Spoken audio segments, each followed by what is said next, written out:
up. That's what's up. That's what's up. Mind, body, soul, check 1, 2. It's your boy Joe Dash. I'm here.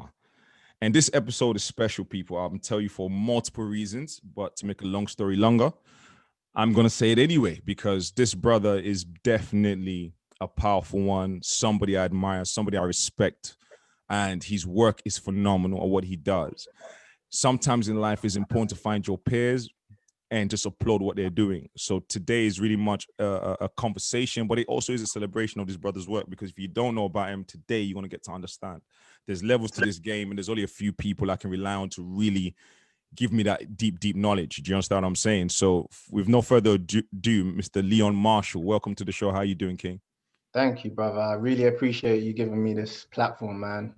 I gotta say this, like, as soon as I started doing what I was doing, people were saying, hey, you remind me of someone.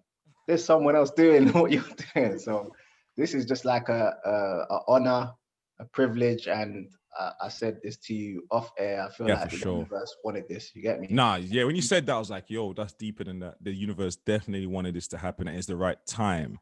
Bro, let's just start from just where you coming from, man. Where did you grow up? What's your background culturally, not necessarily England? Okay, so my parents are from Jamaica. When I was younger, I tried to get out there like pretty much every year. The family would go out to Jamaica every year. Right. As we got older, you know, school, college, and all that sort of stuff, then we couldn't really go. So there was like a big gap, like a 10-year gap that I didn't go to Jamaica. And I grew up in Streatham, South London. Okay. And I went to school in Croydon. And back then I was into sport, and I played basketball in Brixton. Seriously? So, yeah. You played for any teams? I played for East London Royals. Oh, okay. Yeah, I played for a couple, man. I played for the Brixton Top Cats back in the day. Seriously? Under the legendary Jimmy Rogers. Yeah. So yeah, and my growing up, you might as well say that long road. If anyone knows, like Croydon and Brixton, you know they're just connected by one long road. One long road. Yep. Yeah. That's true. So that was my childhood. That one long road from Croydon to Brixton, Brixton to Croydon. That was my childhood. I just grew up within those areas. What school do you go to? St. Mary's. Okay. Like when you were in school, you into science and stuff like that? Nah, man. When I was at school, I was just like everyone. I was into PE, I was into sport and that sort of stuff. And science was like my worst subject. Wow, so, which you look at life, right? Yes. Listen, I think I only got chucked out of, I say only, you shouldn't really get chucked out of any class, but I only got chucked out of two classes when I was at school. Right. And both of them were science classes. Seriously? One of them was a physics class, and I think one of them was a chemistry class. Wow. You see how the universe works. Now, any hidden science is getting uncovered by this brother. I promise you that. If you hide in it, he's going to find it and he's going to break it down. So when you're growing up, talk to me about like your later teenage years, so early adulthood. What were you into? When did this thirst for knowledge start? Like, and what was the catalyst for that? So going back to Brixton Top Cats, I was playing basketball. I was loving basketball. I grew up loving Michael Jordan. So like every child, I wanted to be like Michael Jordan, you know, practicing his moves. I had a basketball like outside my back garden, so I'd be practicing the moves. You lucky. The way we were praying everyone for stuff would like come that. around to my yard. Everyone, all of my friends and family and cousins and all that would come around and scrap in the back garden. And yeah, man, it was dope. But growing up, I had a lot of injuries. A lot. First, because I got into basketball early, like, I don't know, I think I was 8 or 9 or something like that when I first started playing. And I used to have knee pain. And the doctors used to say, it's just growing pain. You'll grow out of it. You'll grow out of it. Don't worry about it. And it just kept on getting worse. And looking back, the best thing for me to have done is just stop playing sport and allowed my growth spurts to happen me to grow into it. But because I loved sports so much, I just kept on playing it. And back then, there was loads of outdoor courts as well. Yeah. Play outside on hard concrete, and that just made my knees worse. Long story short, I ended up having knee surgery in my teens. in my teens. I had knee surgery in my teens, and that kind of derailed like my basketball career. Like after that, the doctor said that it would be better afterwards. It just got worse after that. So yeah. And then I just started, because of that, I started to have certain other joint issues because I feel like the surgery, they didn't do a good job on the surgery. Okay. And because of that, I wanted to learn about the body, like what's going on with my body. That's what I wanted to know. I wanted to know what's going on. How come I'm having all of these injuries and everyone else is just enjoying life, enjoying basketball, and I'm there. And you're just there with this knee on crutches. Yeah. So that was my first like impetus to learn about how the body works, anatomy and physiology. Is that way that you got bit by that bug of like, wow, okay, this is deep and I'm into this? Yeah.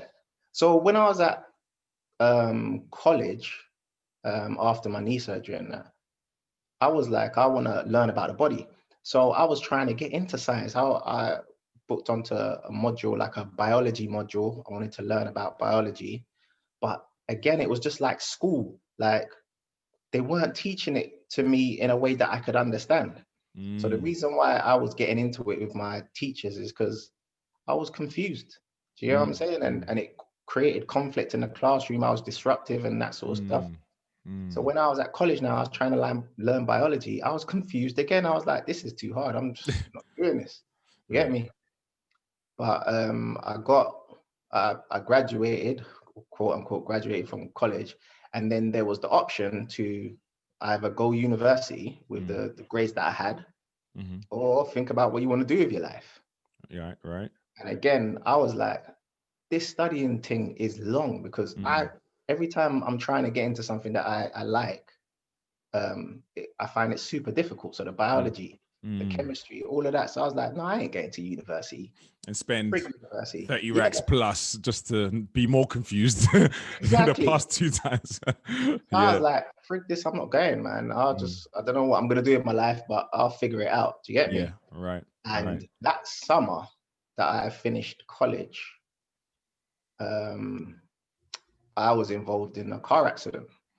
That I nearly died from. Yeah, so I was the driver.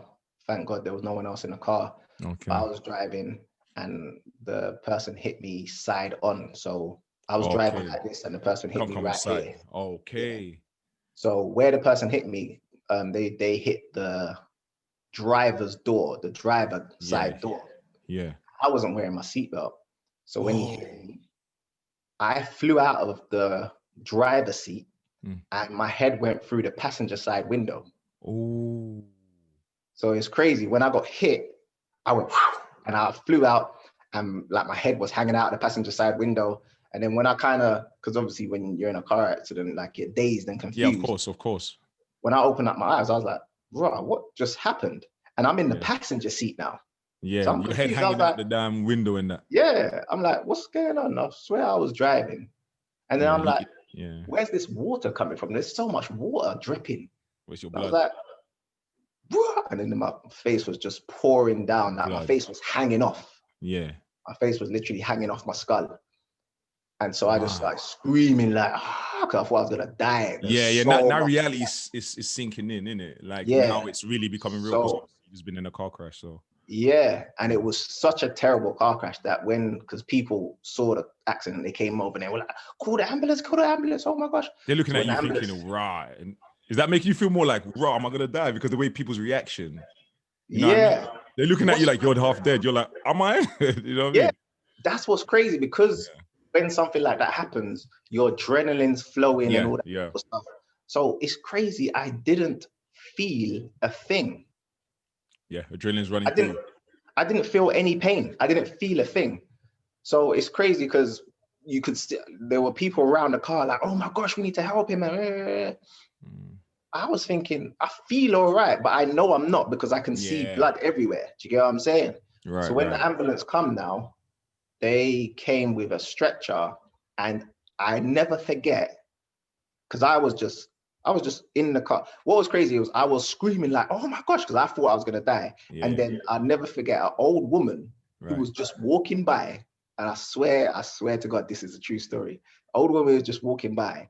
She screamed out to me, shut the F up. What? She screamed out to me, shut the F up. Rah. And I shut up straight away, like, oh my gosh, I'm dying. And you're telling me to shut up. Like, yeah. But the reason why she done that is because she must have thought that I was going to go into shock. Yeah. And if you go into shock and you go into a coma, you might not come back from that. Yeah, that's it. It might just be that. So I feel like she saved my life by doing that, because I was in hysterics. Yeah, of course, bro. You've been in an accident. You start to realize, raw, I'm in bad shape as well. My face is hanging out, blood everywhere, bro. The shock alone will kill you. Yeah. You know what I'm saying? The amount of blood I was seeing. What was crazy was I didn't know a lot about anatomy and physiology and biology, but I knew that blood was important. So when I saw blood all over the car, my blood, I'm like, something's bad here. It's like, I don't know biology, but blood is important. This is a lot of blood. This car is filling up with a lot of blood. Man, that's crazy. So I was like, man. So I feel like she saved my life when she said, shut the F up. Because I literally shut up. And then I was just like this in the car with my head down and blood pouring. So when the ambulance came now, I've just got my head down like that. So they just kind of I'm not moving. But when I heard that they were outside, I kind of moved my head, like to say, okay, finally you're here. And I heard them say, oh, he's still alive. Yeah, they thought you were dead, bro. They thought I was dead. Yeah, because you're just there. Yeah, they thought I was visually, dead. You just look dead. The car accident looks mad, blood everywhere, and you're still, bro. You look dead. Yeah, we get it. Like, oh, he's still alive, and they took me out. And I was thinking, sorry, something going on with my screen. Yeah, it's glitching or something. That's mad. Imagine that. You show up in them situations, you're just thinking this person's dead. They're still not moving, blood everywhere. Like even I'll be in shock. Even I'll be like, oh my God, I'm about to die. Like, this it. You know what I'm saying? 1 second, brother. No problem. That's crazy. You're listening to the Joe Dash Effect podcast with my brother, Leon Marshall. And he's just talking about a car accident right now. We just lost him in the feed, but he's coming back. We're talking about car crash right now. That's crazy. And some of these the funny thing is when you meet certain people, they talk about their life like there's a lot of parallels towards me and Leon, because I played basketball, he played basketball. I was into science though from early. So it was a different kind of situation, but this is a very powerful journey. What are you using? It's my laptop, but sometimes the camera does this, but usually it stops after a couple seconds. Where this been going? You can switch over to yeah, I'm gonna switch over to my Mac. Yeah. Oh, your Mac. Okay, no problem. Yeah, switch over to your Mac. So 2 seconds. No problem. So yeah, so we're sitting down with Leon Marshall. If you don't know who Leon Marshall is, he does all the hidden science. In the Science Academy, he does all the hidden science, science of food, melanin, different things. Like, he's a very much well-rounded person when it comes to the intricacies of how the anatomy works, especially when it pertains to nutrition and other things of that nature. And that's why we're really having this conversation, is to really, we're going to dig into that right now. We're just learning his journey and where he's coming from, and what's making. And we're going to learn what's making the transition from where he is into the the phenomenon he is right now, because that's the best way to describe this brother and what he does. If you've ever been to any of his lectures or seen any of his lectures, one of the most engaging, thought-provoking, and just interactive workshops. You know what I mean? So he's got one on the 20th of January. So for people that want to know more about that, go check him out. And we're going to get into the melanin heavy as well. We're going to get into melanin heavy when he comes back. We know I got to get you on the melanin, and we're going to talk about that science, and we're going to have a great conversation on, some of the master teachers and what they teach, such as Dr. Sabi, Dr. Lila Africa, Dr. Phil Valentine. What's the other brother's name? Anthony Browder. What's the other's name? The teacher with a ponytail and a mustache, man. Dr. Kaba. Like, all these amazing master teachers on melanated science, and learn and try to figure out some of their information and see where we can take it to the next level. And that's going to be very, very important when it comes to collaborating with me and Leon. We're going to do a lot of great things together. So it's very important that we know that. But most importantly as well, if you're listening, is what we got him back. There we go. He's back in effect. Let's get him back into the fold. There we go. We'll get him back. The Hidden Science Academy. That's what I was meant to say. There we go. There we go. There we go. Got you. Got you. No more glitching. No more glitching. Right, yeah, you should be all right now. Nah. No more glitching. No more glitching. No more glitching. Yeah. You there? Yeah, sorry about that, bro. Yeah. No problem. Yeah, I can hear you loud and clear. Yeah, carry on the story. The ambulance come pick you up. Does this change you, by the way? Does this change your whole outlook on life? It must do. Yeah, I went through loads of mental issues after that. Like, what? Why didn't I die? Like, that was a crazy experience. You know what I'm saying? Like, that's what made me think, rah, maybe I should go to university. I didn't know what to do with my life after that. Okay. I was like, maybe I should go to university. And it was because of that I decided to go to uni. Okay. And I sport and exercise science. Okay. All right. And again, it was one of those things where those 3 years I had fun, made friends and that sort of stuff. But the stuff that I was learning, because of the way they were teaching it to me, they were teaching it to me in such a complex way. I found it very difficult. Right. And I did my best. I got, 2-2. And then when I left, I got some good jobs. I worked in gyms. I worked as a personal trainer, fitness instructor. And then I got a job at LSVU, London South Bank University, working as a gym manager. So managing the sports center. And from there, they wanted to start delivering fitness courses in the sports center, but they didn't want to get an external lecturer like from outside the university. So they thought, let's train up some of the staff. So they trained me up and they trained up another guy, and we became tutors on fitness courses for the university. Wow. And because of that, gained a little bit more knowledge, learned. And then because of all the studying that I was doing, anatomy and physiology started to make sense to me. Like, I kind of get this. It starts to click now. Yeah. For real. So it made me want to learn more about how the body works. Obviously, I was teaching anatomy and physiology. I was teaching nutrition. I was teaching fitness and health. So I was interested in all of that stuff. Do you get what I'm saying? Absolutely. But then it got come in. Where did the melanin come in? All right. So then it got to a point where, because I was teaching, I was good at what I was doing. They wanted me to teach on the sport and exercise science degree course. Oh, nice. And I was doing like fitness courses for them and fitness training and nutrition training for them, for the students. And students would ask me questions and I'd be asking myself questions, and it seemed like things were missing from the knowledge that I gained. It just seemed like certain things were missing. Do you get me? No. Like, I never forget where, when we have to teach anatomy and physiology, we show them like the map of the body or whatever. And when we show them the brain, they'll show all of the endocrine glands and everything that's going on in the brain, but they won't show the pineal gland.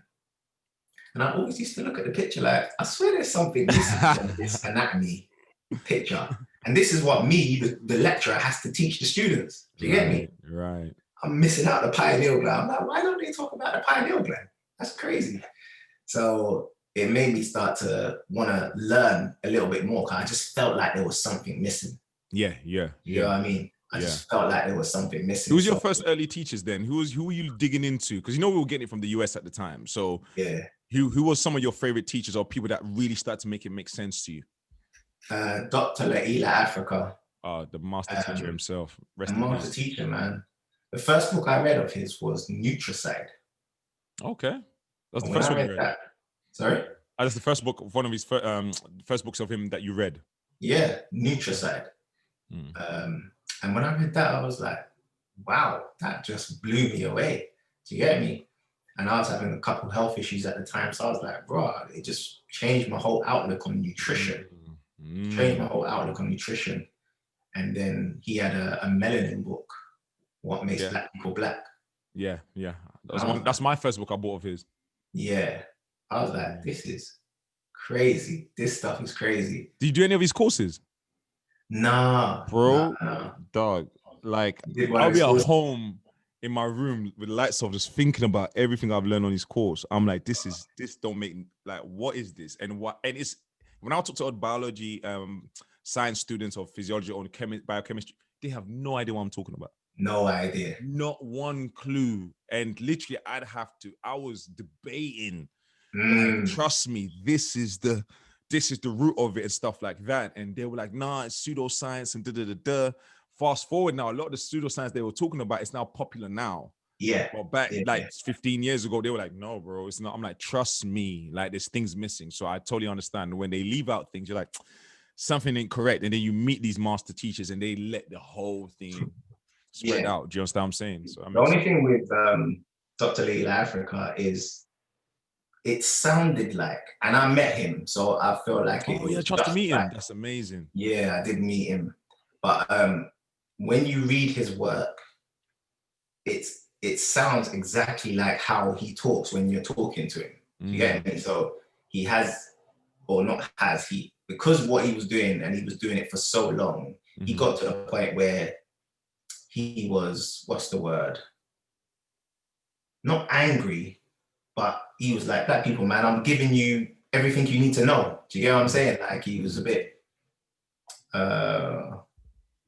not disappointed. I can't think of the word. Maybe frustration. Yeah, I think frustration. More frustration with frustration, because he always seemed like that even when he was teaching, like he always seemed kind of frustrated. Like, how much more do I have to give before you lot get it? That you know is what I mean? Exactly it. Like, I've laid it out in every way for 30 years. Like, I've been teaching for 30 years and nobody gets it. So I think his frustration could come from that. That is perfect, bro. That is exactly it. Like, you can hear the frustration in the books, and when I met him, he's just frustrated because he's like, we as black people, we're getting so sick. Like, Nutricide is a perfect example. You read that book, he's like, black people, this is why we're sick. Yeah. This is the problem. So this is what we need to do, reverse this, and we'll be fine. Do you know what I'm saying? But how many of us have read Nutricide? You know what I mean? Like, he's saying to you, we can reverse this. This is what's making us sick. He said there's a line, and I don't want to misquote him, but it's along the lines of the food that black people are eating is like a slow suicide. And it doesn't have the same effect as a fast suicide, because a fast suicide is just instant. You know what it is straight away. Slow suicide. It happens over years and years and years, but it is a suicide. We are killing ourselves with what we are eating. Yeah, that's what Sabi said. We're eating to live or we're eating to die. Yeah. I understand that concept more and more every day. Like, yes, we're either eating to live. But funny enough, none of these guys got along. Yeah. But bro, but I'm gonna get to that. Dr. Sabi, what's your thoughts on Dr. Sabi? Dr. Sabi. So first of all, it was Dr. Little Africa, and then I started doing my little YouTube searches and that sort of stuff. And my good friend Leon Bernard, he showed me a video of Minister Inky.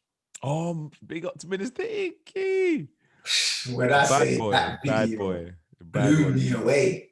Minister Inky is a bad boy still. Yeah. With his gold grills in his mouth. Yeah, his video. Look like the hoodiest. Listen, for people listening, Mr. Inky looks like the hoodest drug trapper in the world. But if he doesn't look, knowledge on science is beyond phenomenal. Bro. Minister Inky's knowledge on science is beyond phenomenal. So I know exactly what you're talking about. Nah, he blew me away. He absolutely blew me away. To the point where, looking back now, I'd say the reason why I'm here is because of 3 doctors, because he now goes by the name Dr. Inky, innit? Oh, okay, not Minister Inky no more. Nah, he goes by Dr. Inky because he got some doctorate or whatever. But I'd say because of Dr. Inky, Dr. Laila Africa, and Dr. Sabi. Those 3 changed my outlook on everything. Do you know what I'm saying? And it was because of Minister Inky that I found out about Dr. Sabi, because he's always talking about Dr. Sabi. Yeah. He's a student of him in some regards, I would say. Yeah, some regards, yeah. Some regards. He always definitely shouts him out and stuff like that. Yeah. You know what I mean? So, and he definitely, in some interviews, said like he's definitely started reading heavy because remember, Dr. Sabi's been around since like the 50s or something like that. He's been doing this for so long. He died at like 90 something. So he was been putting in work since the 60s, 70s. So I can imagine why he was drawn to that knowledge, because it was the first people among us that was really given that knowledge. You know what I mean? Because you have to bear in mind, like people like Elijah Muhammad and Noble Drew Ali, these were the first black men in this civilization, in this era of time, meaning the 20th century, that were really giving the information that black people haven't heard. They were the ones that were raising, build the Moorish temple, the Nation of Islam, because prior to that knowledge was lost. Prior to these men, these were the, the Mount Rushmore, as the Americans say, that of black knowledge, so to speak. You know what I mean? From a spiritual point, from a metaphysical point, from a biological point, and it's just, all of them came in such a way where black people needed the awakening. We needed it. Things were going too left. You know what I mean? Because one thing I get asked a lot about is Dr. Sabi, and I want to know what your thoughts on Dr. Sabi is, just generally, and also some of the teaching about alkaline diets. You know what I mean? Because our job is to create scientific context, because we are the ones that can dive beyond the language and get to the core of what he's saying. But if you just say to someone alkaline diet, if you try and match that up scientifically, there's no context. Only context can draw it to the science. Meaning, when you say alkaline diet, everything in your body can't be alkaline. Some things need to be acid, for example. But when he first said it, everyone just thought alkaline the whole body. So what is your thoughts on Dr. Sabi? I want you to segue that into the whole alkaline diet concept. All right. So with Minister Inky, because he kept on talking about Dr. Sabi, and he was talking about Dr. Neil Africa, he was like my decoder, decipher, because I'd read a Melanin book and I wouldn't understand it. Then I'd watch a Minister Inky video and he'd make me understand it. Way down. I'd listen to a Dr. Sabi lecture on YouTube. I wouldn't really understand it. And then Minister Inky would break it down. So the reason why I understand acid versus alkaline is because of Minister Inky. The way he explains it is, obviously the pH scale from 0 or 1 to 14 and 7 being neutral. Dr. Sabi says we should be on an alkaline diet. Right. And he said we need to avoid acids. Now, the things that we're eating these days, like man-made food, they're very acidic. And most of us are on that type of diet. And if you look at health is about balance, isn't it? So absolutely, if we are consuming too much acid foods, then it makes sense for us to balance that out. We need more of an alkaline diet to balance that out. Right. That makes sense. Yeah, absolutely. But absolutely. What most people get, like you alluded to, is that Dr. Sabi was saying that alkaline is good and acids are bad. Bad thing. Yeah, that's the thing. And that doesn't make sense. No context. And I got this from Minister Inky as well. That doesn't make sense, because if acids are bad, then what are your muscles made of? Your muscles are made of amino acids. Yeah. So if acids are bad, your muscles are bad. Not only your gut, your stomach juices are bad. Stomach. Your DNA is bad. Hydrochloric acid. Yeah. Your DNA. You are bad if acids are bad. You're made of acids. Straight.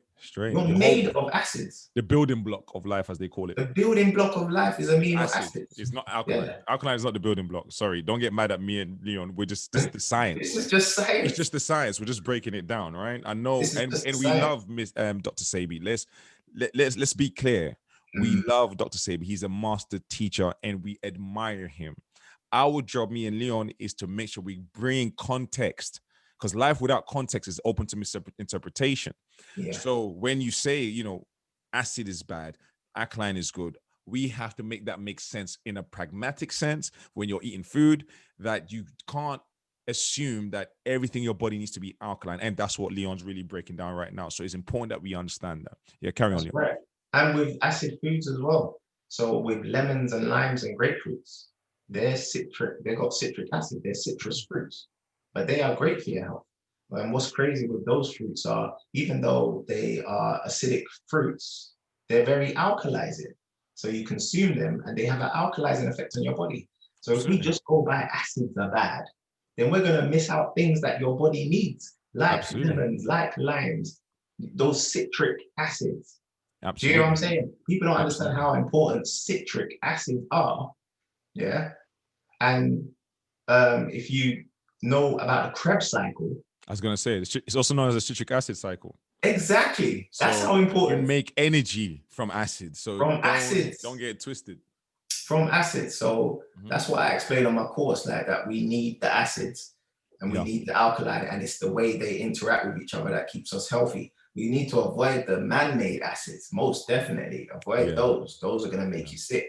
But there's certain acids, especially in fruits, acid-tasting fruits, that are going to be really good for your health.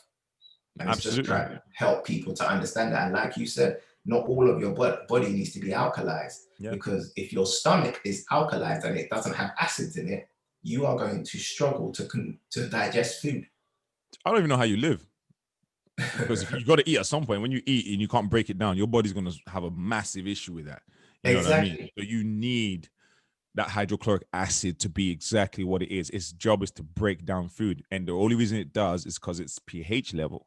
You know what I mean? And a lot of people feel like when you eat food, it affects blood pH, and it doesn't. And I tell people, when you eat food, there's no connection between food and blood pH. So when people say it alkalizes your body, I'm just trying to make them understand, like, what does that mean? Because we don't question things. That's science. Our job is to question, you know, and I always let my students know, like, listen, question everything. I question everything, even the knowledge I have. I'm not sitting on it and married to my information, because science in 5 years will dispel the one I've got now. So I can't sit and say, this is what it is. And no, science over the past 1,000 years has taught us it is a constant unraveling. It is a constant push for the truth, or what we will be perceiving as the truth. You know what I mean? So it makes perfect sense for people to understand why Dr. Sabi was saying. Remember, Dr. Sabi didn't go to school, so he doesn't have the articulation that Minister Inky would have. He's just telling you straight up and down, like, yo, acid is bad. But he's not saying, you know, just take me on face value. He's hoping you would dig into nature and find out. You know what I mean? Because he's somebody that we want to keep his legacy alive, but we also want to teach it properly. You know what I mean? Right. When you were going through this phase of learning and studying the same, because we definitely studied the same people, because the information was so scarce and we're not going to get it from university. University is not going to teach you about melanin. And so we have to go to the master teachers. So now, when you start looking at melanin, what were some of the things that when you found out, you were like, wow, like what's some of the wow factors for you? You know what I mean? Because I know what some of my wow factors were, just learning about myself as a black man, you know what I mean? Or what we call black, you know what I mean? Because how people get technical. So what was how was your journey learning about melanin, and what were some of the things you kind of grasped from that in the early stages? From the early stages, one of the biggest things was everyone has melanin, because when we're growing up and we're being taught black people have melanin, you know what I mean? And that's what makes us great and all that sort of stuff. But then when I started to learn about eumelanin and pheomelanin and neuromelanin and this type of melanin, that's wait, everyone has melanin. And that's what I think that was one of the main ones where the pin dropped. Because my thing is, for me too, why don't they teach this in university? That is really the underlying question, you know. Yeah, why don't they teach melanin? But the more you learn about melanin, and you realize how important this is, not only to black people, but to everyone and to life and to the universe, you realize how important this is. I was like, hold on a second. Why don't they teach this in university? Yeah.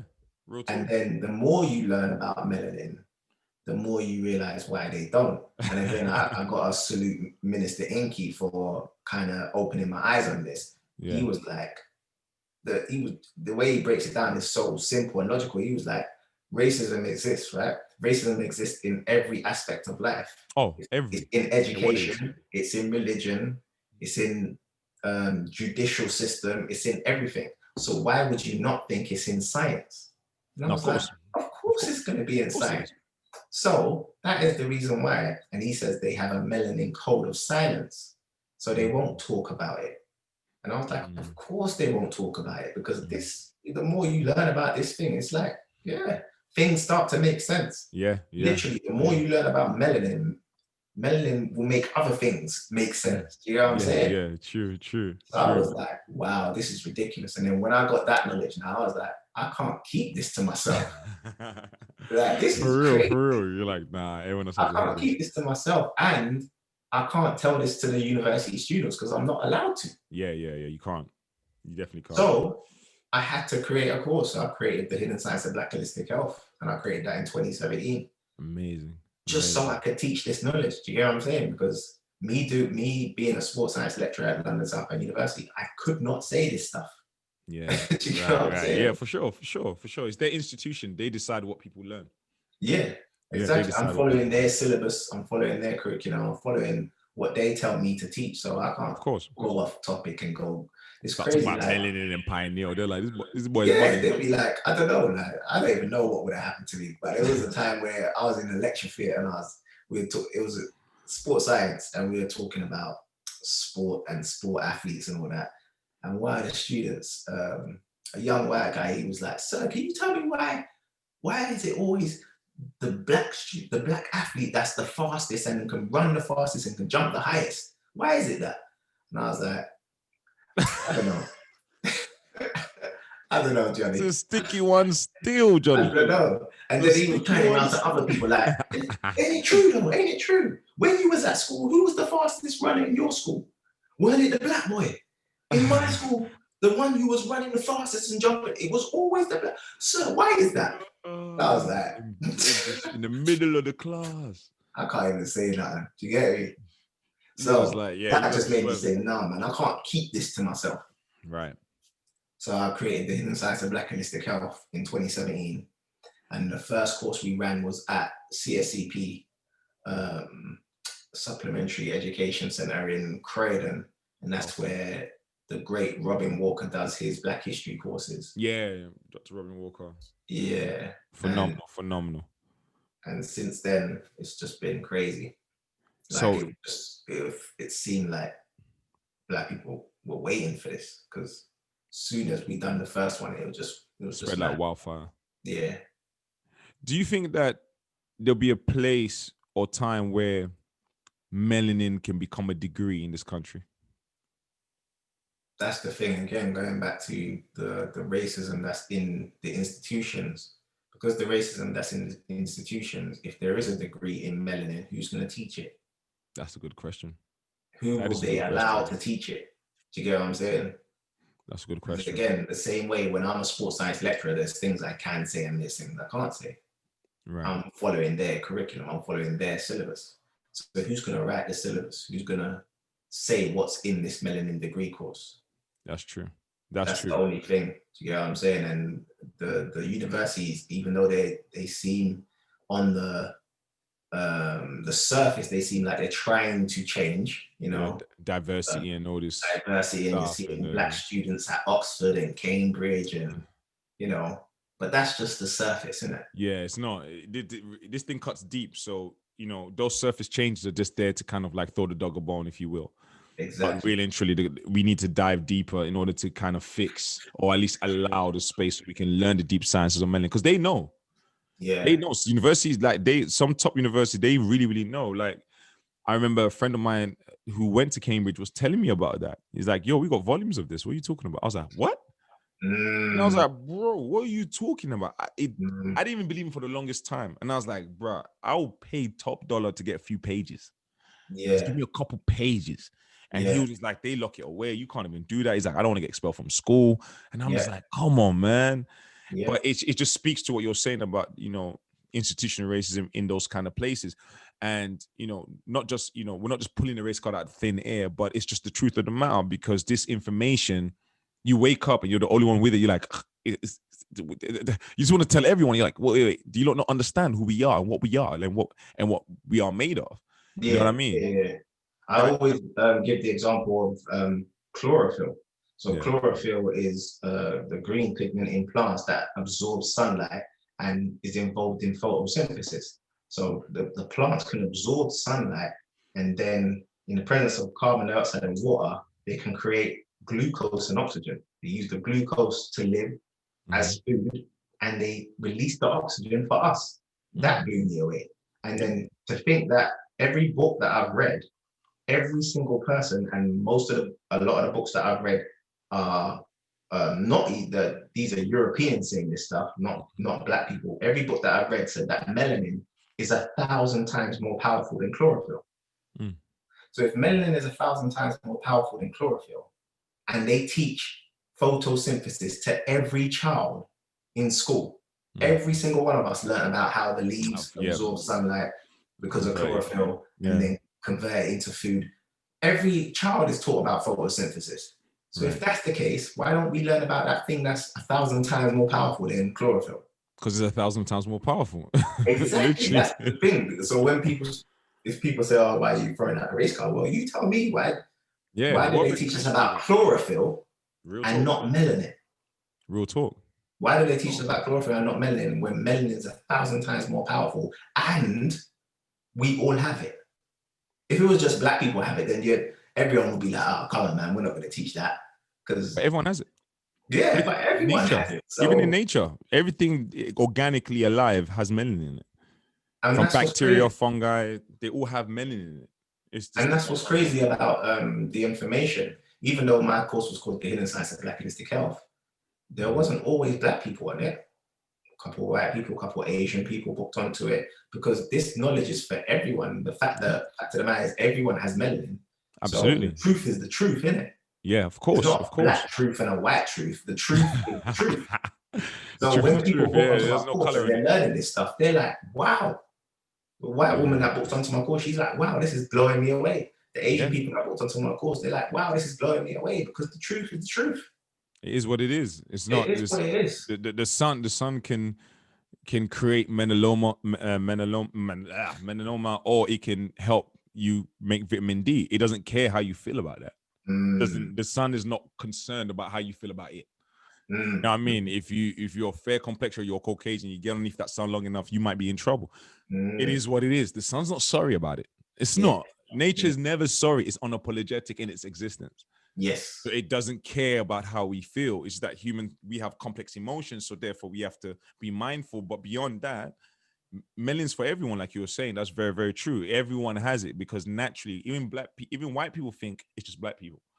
Yeah. You know what I mean, even they think it's just black people until they go to your course or my course and they say, "Oh, it's for everyone." Do you understand what I'm saying? And I was explaining to people, I said, melanin exists in nature. It's the same thing. Birds, everything. You know what I mean? And do you know what I'm a fan of? I'm a fan of when I love when white people are, they just like get into this space of, F it, I'm telling the whole truth and nothing but the truth. And they start really saying some stuff. I love those white people because they really start telling it. Like, and they be really like, I remember talking to a guy at a conference, he was like, yo, he's like, when you see a white bird or like a white squirrel, he goes, that's albinism. I was like, what? What are you saying to me right now, white man? Like, what are you saying to me? You know, the conversation was so deep. I'm like, hey, he's saying it. Because if I said it, it's like, oh, well, here comes this pro-black guy again. I'm like, no. Science, he's like, yo, these things are albinism. It goes, everything in nature possesses color or the ability to change one. So he was telling me about chameleons and all that stuff because they use melanin to do that. And my mind was like, I was like, okay, I need to meet more white people that just want to tell all. Because I was like, bruh, because when you lot tell it, you lot tell it. You know what I'm saying? Yeah. As far as melanin is concerned as well, do you think it's ever possible we could photosynthesize? Ever? Because white people are talking about it. The scientists are talking about it, by the way. They are talking about it. They're talking about, I just want to get, what's your view? And do you think there's ever a possibility, or maybe once our ancestors maybe had tapped into the sun like that? What's your view on it? Something I always just randomly think about. Well, there's a scientist called Dr. Arturo Solis Herrera. He's a Mexican scientist. And he wrote a book called The Human Photosynthesis. The Human Photosynthesis. And in that book, he talks about melanin and how melanin can do the same thing that chlorophyll can do. He called melanin super chlorophyll. This is what he says in his book, The Human Photosynthesis. He called melanin the super chlorophyll. So when I saw the title, I was like, The Human Photosynthesis. And then I was already, you know, that's a purchase ASAP. Like, what? He's talking about melanin. So he's saying that melanin can do what the green plants can do. And I was like, come on, man. So he's like, yeah, the melanin. But what he basically says is that melanin can disassociate water molecules. And that's deep because, again, that's what they do in photosynthesis. The carbon dioxide and the water disassociate the water and then create the CHO, which is the glucose. And then the extra O, release that. That's the oxygen. And so he's saying that melanin can do that as well, disassociate water. And so when how I do you tap first read into it, that? How do we tap into that? Boy, is it the what's food that's crazy? disrupting all this and the atmosphere and the conditions we live in? Or Yeah. because I read in a science journal, they were saying, two scientists from Spain were talking about saying by 2024, aging will be a choice. They decoded a protein that actually deals with aging. So I'm thinking about, Europeans are always obsessed with the transference of consciousness to machines and things of that nature. Yeah. Some of them are looking at more of how do we, play with the genome code to figure out how we can live longer. But when we look into our ancestral lineage, we lived a lot longer. You know what I mean? And I want to know if it's down to the food, environment, atmosphere. How do you think, or where do we need to start looking into to kind of make that a reality? Because if it has the potential, then it can be done. Where do you think we should start looking into it? Yeah. Boy, I tell you who would be a good person to look into. Dr. Gerald Pollack. Yes, Dr. Gerald Pollack, yeah. Dr. Gerald Pollack, because if melanin can disassociate water, then if we're talking about water, Dr. Gerald Pollack is the godfather of water science. Yeah, I read his book, The Fourth Phase of Water. Man, that's a powerful book. Freaking brain. That is a powerful book, yeah? And what's crazy is, again, after you acquire the knowledge of melanin, when you start to read these science books, you'll start to see where they kind of, tiptoeing around melanin. Do you get me? Yeah. Through the use of language. With the use of language, and I can kind of see it. So when you read that book, he kind of tiptoes around me. He don't really mention melanin. I'm like, okay, that's crazy. I'm like, what he says in that book with regards to easy water, and easy water is just, what's the easy way to explain it? Electrified water, water that can charge us up, water that charges up your cells, yeah? And he's saying that in order to create easy water or electrified, or what he calls structured water. Structured water, yeah. Yeah, he says that sunlight creates structured water, and infrared light in particular. Infrared light creates structured water. And then he was saying certain other things like green juicing and that sort of stuff. But a lot of things he was mentioning was just things that to do with nature. Yeah, of course. That's the alpha and omega right there, is nature. That's where we exactly are at our best and amplified, is when we are synchronized with nature, for sure. That's right. So all of this like science that we're learning, when we were hundreds of years, when we were just out in the sun, just interacting with nature, we didn't even need to know the science. We were the science. We were the walking science. You know what I'm saying? So when we're out there in the sun and we're getting that infrared light, it's structuring our water internally. Our melanin's absorbing the sunlight, creating vitamin D and all this sort of stuff. So everything is happening for us, and we don't even need to worry about it. It's just natural. We didn't have to go to university for it. It just is. It was part of our being. It's just part of our being.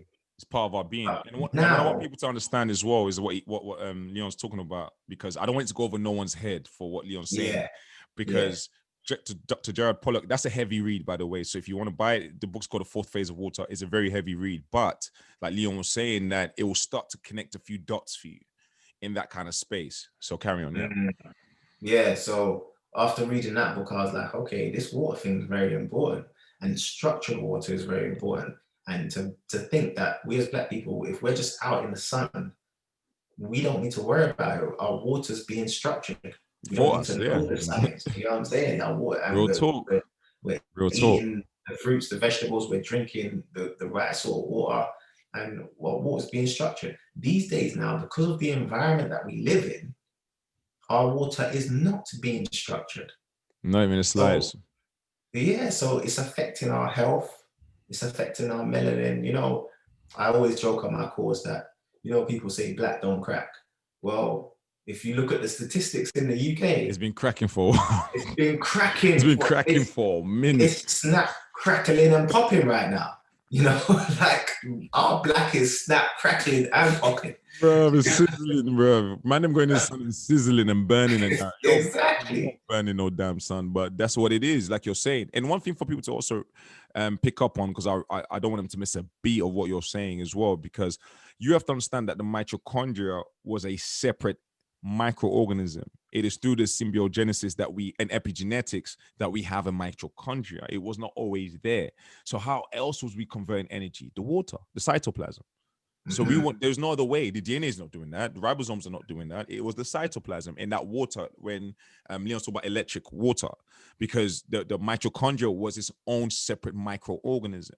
And through epigenetics, that mitochondria came into eukaryotic cells and became part of our system. But prior to ATP, we were still generating energy. So that's why we're saying that your water was being energized by the sun. You know what I mean? Because we're solar beings in that sense. So I want people to understand, like, this is not some hocus pocus we're talking about. This is real science. This is what's really been documented. So I want people to know that too. Yeah, no, real talk. And again, when we're just living in our natural environment, we don't need to worry about the science because we are the science. You're the walking science. You don't really need to worry about it. It's because a lot of us are now out of a natural environment and we're all kind of suffering from whatever we're suffering from, whether it's joint issues, pain, inflammation, type 2 diabetes, high blood pressure, wherever it is. Now we're like, okay, we need to learn some stuff. We need to learn about how our body works and try and reverse this. So you know what I'm saying? But when we're out in our natural environment, you know, we need to learn this. And what's crazy is when you're out in your natural environment, it's kind of like, you know it anyway. There's a sense of oneness, because when you go back to the Caribbean or you go back to Africa, depending on where you're from, you go through that equator and that tropical region, there's a sense of oneness. When you get back home, there's a different tense. You're not as tense. You realize you're tense in the Western world. Like we're tense. Is when you go back on holiday, you have this sense of, yeah. You know what I mean? And that's why we always try and go back, because we feel like the food tastes different. The fruits, the veg, everything tastes different. It's fresher. More, you just, the oneness is the way I like to describe it. You kind of feel that you're connecting again. You know what I mean? Because there's no place like home, as you know, the Europeans coined that. You know, there is no place like home. You know what I mean? From where you come from. There's a reason why the Most High put us there. You know what I mean? Nature's not stupid. It knows exactly why you need to be there. It knows that you receive the most sunlight there. It knows the vegetation there. It knows the minerals there.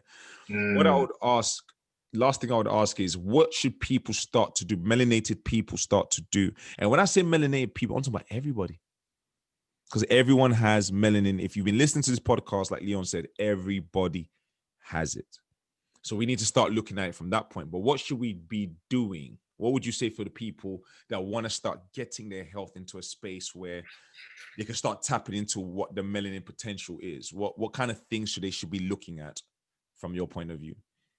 I think it all starts with the knowledge. So getting the right type of books. I'd suggest Dr. Leela Africa.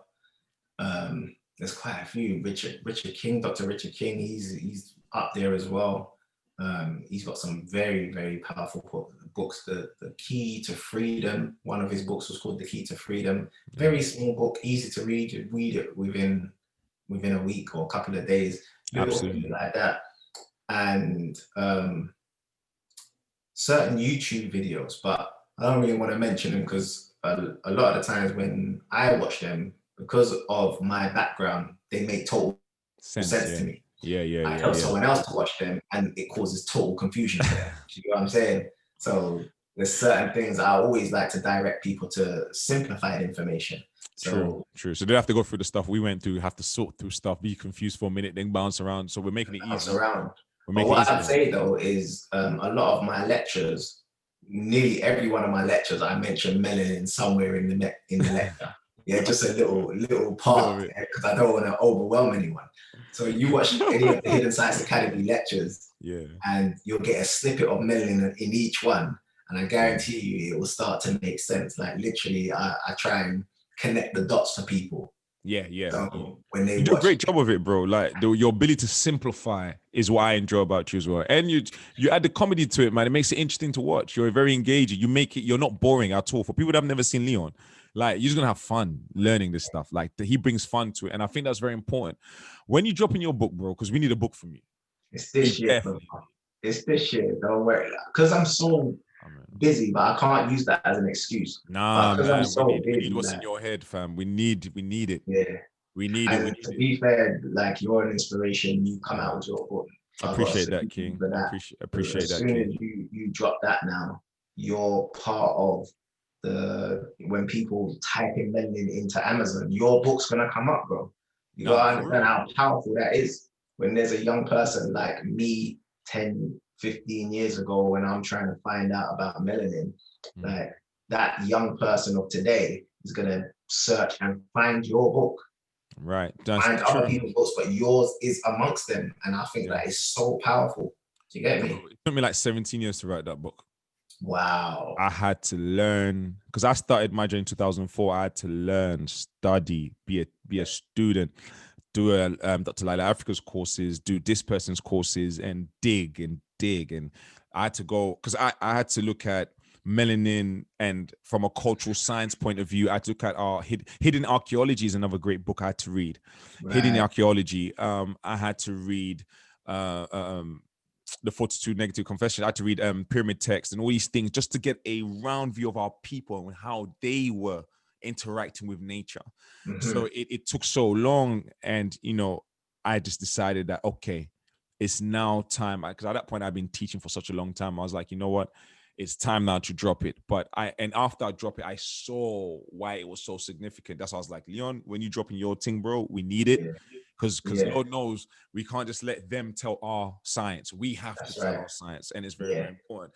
Where can they find you on socials, King? Because I need the world to know exactly who they're dealing with. So where's the socials at? Where can they sign up to courses? Give us the scoop. All right. So the Hidden Science Academy. So that's the academy that I run with my sister, Vinika Marshall. You can go to thehiddenscienceacademy.com. The Hidden Science Academy is on all the socials. So just type in Hidden Science Academy, Instagram, Facebook, all that sort of stuff. I'm on Instagram as well, at The Scientist Online. That's at The Scientist Online. So I like that as well. I like that tag, The Scientist Online. I dig that a lot. Yeah, what's crazy? That's a good tag. I never wanted to use social media. Bro. I never wanted to use it. What's crazy, because when I did the Black Holistic Health course, it blew up just from word of mouth. Imagine and that. I was like, this is powerful. I'm not using social media at all. Imagine if you did. Blowing up. I didn't want to use it. Do you get me? And then because all what happened last year, it's kind of like I was forced to use it, innit? You got to use it, man. But then I was like, oh my gosh, I'm offline. I don't want to be online. What am I going to call myself when I go online? I feel you. Trust me, my wife had to jump in my head. Now online. You got to be online, man. Because people are buying into you. They're following you. They follow your spirit, your entity. They're following Leon Marshall. You know what I mean? To help them understand that which is ununderstandable to them. You know what I mean? So it's such a powerful thing. So when people were telling me, I was just like, you know what? I have to figure out a way for people to more understand what the Science Academy is doing, because I want 50, 60, 100 of us, different of us, because it can't stop at me and you. It has to keep going. You know what I mean? And that's what I want people to understand, why I was so excited. I was like, when I started, there was nobody, and I was like, yes, finally. And he's doing it. You were the only one, bro. Brother. That's crazy. It was like, when I saw, dog, I'm telling you, bro, to be honest, if I were working at the time, because I could have just gone to your course and sat down and just got the knowledge one time. You see it, but so it's like being on a lonely planet, and then you see another person. You're like, oh, and he's killing it. I was like, that's what's up. We need to link up. So bro, I appreciate you. Love, light. Thank you.